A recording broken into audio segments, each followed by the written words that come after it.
Previously on the channel, I spoke of a rough cut of Alien that was deemed just too intense for audiences, and in turn was too intense for YouTube, apparently.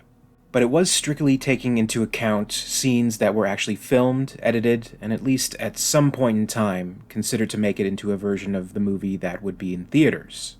The pre-production and planning of Alien would contain even more potential shocks, and some grisly moments that would never make their way onto celluloid. One of the most curious is the fate of Lambert, the Nostromo's navigator, played by Veronica Cartwright. As it plays out in the actual film, the alien slowly approaches her as she's frozen in fear, and its tail begins to crawl up her leg.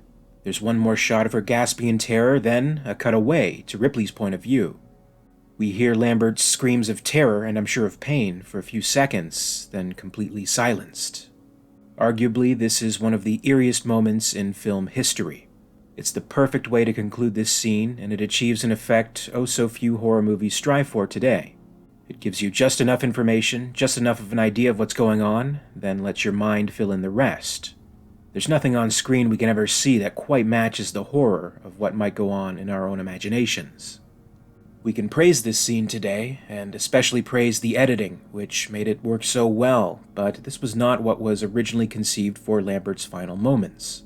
This aspect in particular became one of the most challenging for the film, especially as the clock began ticking to the end of production.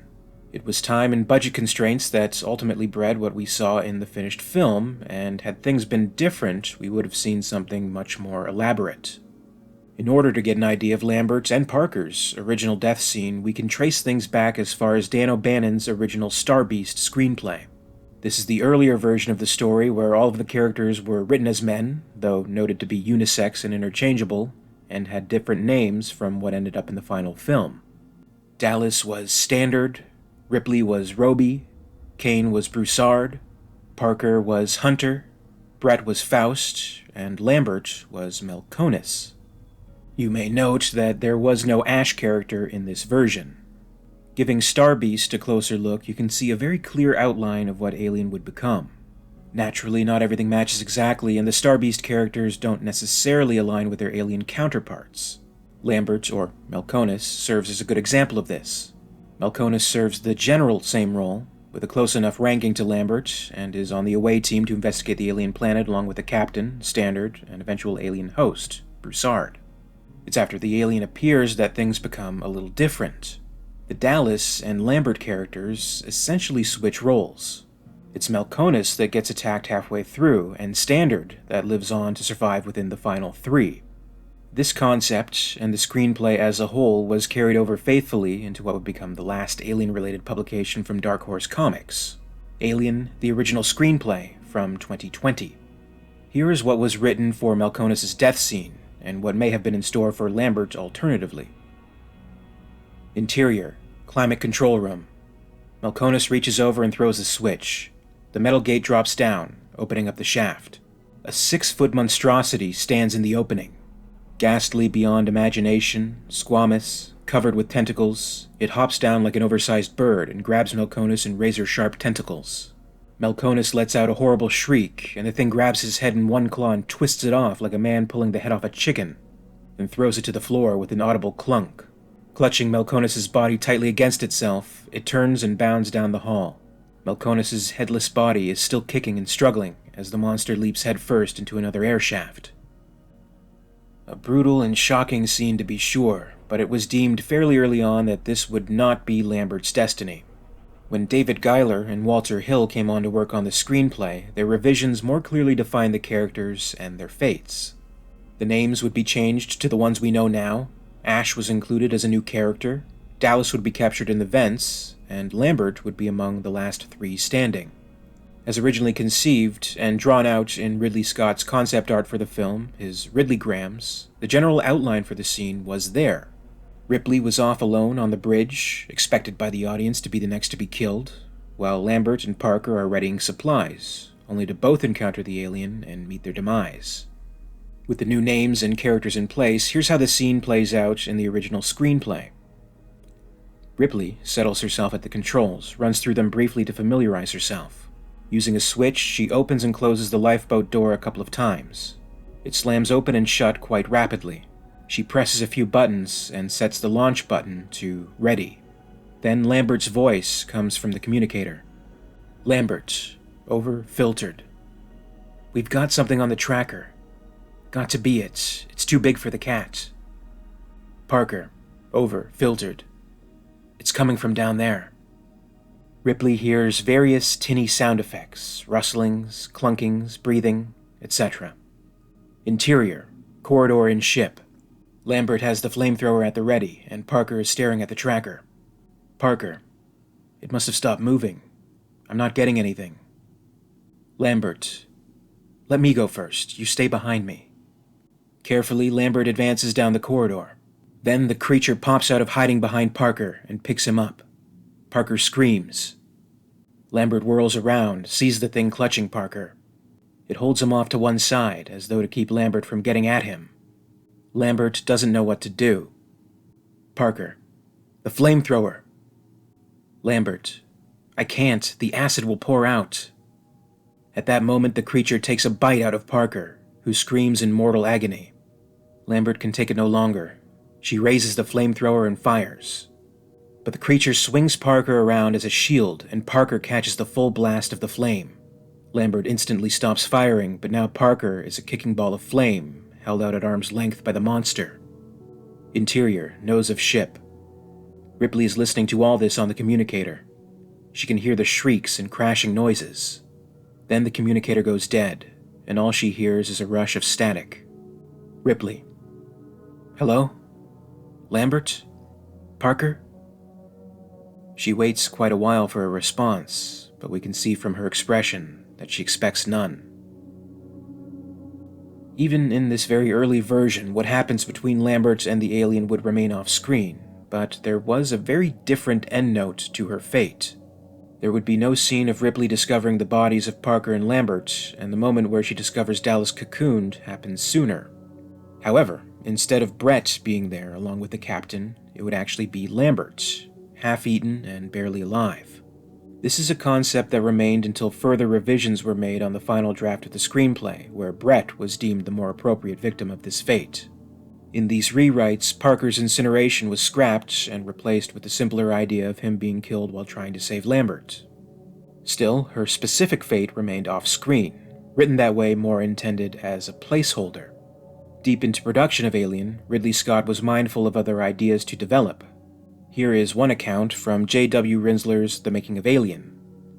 As he had with the other crew deaths, Scott had toyed with Lambert's. One idea was to have her die during their attempt to eject the alien into space. I wanted Lambert to get sucked out of the ship through an opening about the size of a keyhole, he explained. Not a very heroic ending, but dramatic. He discussed with special effects supervisor Nick Alder a number of techniques, such as using a life-sized inflatable dummy and editorial trickery, but it wasn't practical, and SFX supervisor Brian Johnson was opposed to the idea. Being sucked out of a tiny hole simply isn't possible, even if there's a vacuum on the other side, he said. It would just get plugged up. You might get a hell of a blood blister, but you're certainly not going to suck a whole human being through a hole that's only a 1/16 of an inch in diameter.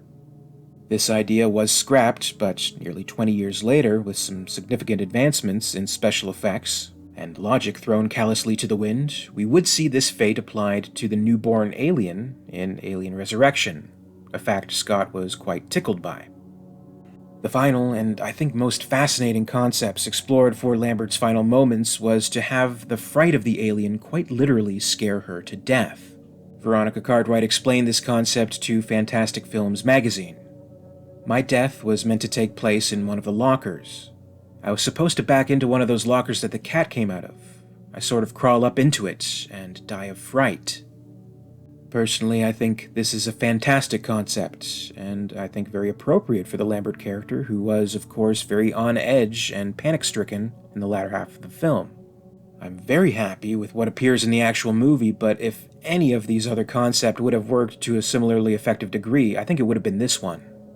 And yet again, it's another idea that didn't quite entirely go to waste. If you've ever played Alien Isolation, then you know exactly how tense those moments hiding in the locker are, and very likely they drew inspiration from this abandoned idea.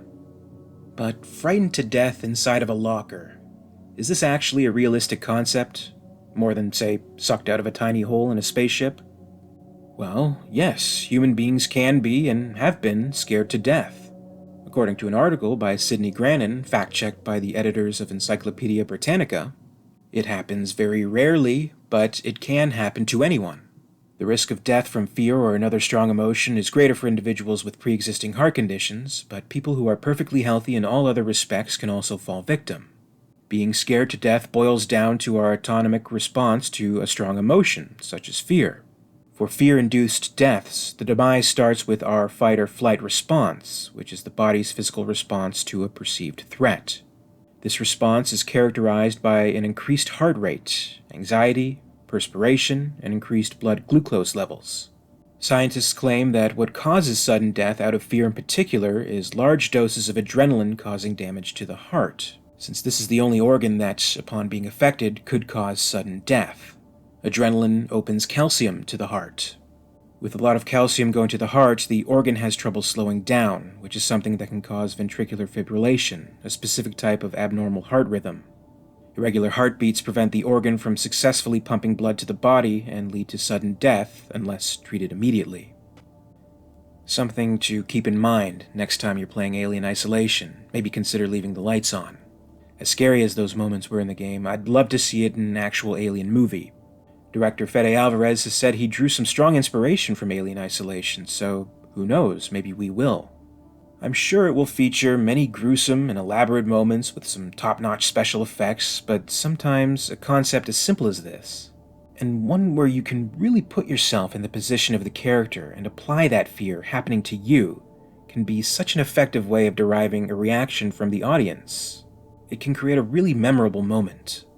Sure, we may be a little desensitized at this point as fans, but the fact remains that this is a terrifying creature. Its design alone has endured for as long as it has because it does look so scary, and so hypnotic as well. So to truly have one of these things chasing you probably would be enough to frighten you to death.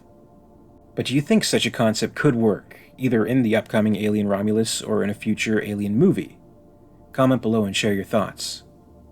As always, I'd like to thank you very much for watching today. Be sure to leave a like if you enjoyed this video, and be sure to subscribe to the channel to keep up with the latest from Alien Theory. My very special thanks today goes out to Brandon James, XenoShadowMorph, and XenoZip, Queen Tiers of the Patreon Hive. Thank you to Gregory Ford and John Griggs, the Hive's Praetorians. A very special thanks to Lady Anne in the Ellen Ripley Tier of Excellence.